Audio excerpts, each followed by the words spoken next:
बहुत समय पहले की बात है। इंद्रप्रस्थपुर नामक नगर में वेद शर्मा नाम के एक गुणी ब्राह्मण अपनी पत्नी लीलावती के साथ रहते थे। उनके 7 पुत्र और वीरवती नाम की एक सुंदर पुत्री थी। इकलौती बहन होने के कारण वीरवती अपने माता पिता और भाइयों की बहुत प्रिय थी। जब वीरवती विवाह योग्य हुई तो उसका विवाह एक योग्य ब्राह्मण युवक से कर दिया गया। विवाह के बाद अपने पहले करवा चौथ पर वह अपने मायके आई हुई थी। उसने अपनी भाभियों के साथ पति की लंबी उम्र के लिए करवा चौथ का निर्जला व्रत रखा। वीरवती बहुत नाजुक थी और भूख प्यास सहन नहीं कर पाती थी। दिन ढलते ढलते उसकी हालत खराब होने लगी और वह कमजोरी से बेहोश हो गई।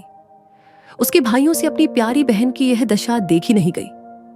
वे जानते थे कि वीरवती एक पतिव्रता स्त्री है और चांद देखे बिना अन्न जल ग्रहण नहीं करेगी, चाहे उसके प्राण ही क्यों न चले जाए। तब भाइयों ने मिलकर एक योजना बनाई। उन्होंने नगर के बाहर एक पीपल के पेड़ के पीछे आग जला दी और उसे एक छलनी से ढक दिया। दूर से देखने पर वह बिल्कुल उगते हुए चांद जैसा लग रहा था। उन्होंने आकर अपनी बहन से कहा, देखो वीरवती, चांद निकल आया है, अब तुम अर्घ्य देकर अपना व्रत खोल सकती हो।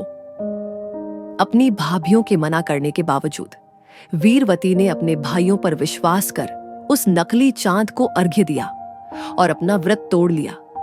जैसे ही उसने भोजन का पहला टुकड़ा खाया, उसे छींक आ गई। दूसरे टुकड़े में बाल निकला और तीसरे टुकड़े में उसे अपने ससुराल से बुलावा आ गया। जब वह अपने पति के घर पहुंची तो उसने अपने पति का मृत शरीर पाया। यह देखकर वीरवती व्याकुल होकर विलाप करने लगी और करवा माता को याद करने लगी। उसकी सच्ची पुकार सुनकर देवी इंद्राणी, जो देवराज इंद्र की पत्नी है, पृथ्वी पर अवतरित हुई। वीरवती ने रोते हुए देवी इंद्राणी को अपनी व्यथा सुनाई।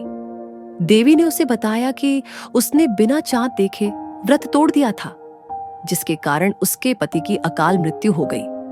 वीरवती ने अपनी गलती के लिए क्षमा मांगी और अपने पति को फिर से जीवित करने की प्रार्थना की।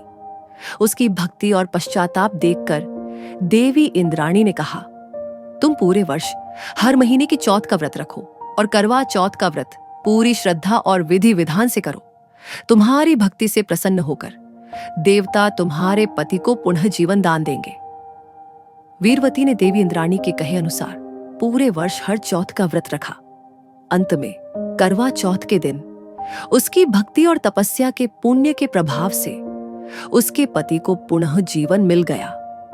इस प्रकार वीरवती के अटूट विश्वास और प्रेम ने उसे उसका सुहाग वापस दिला दिया।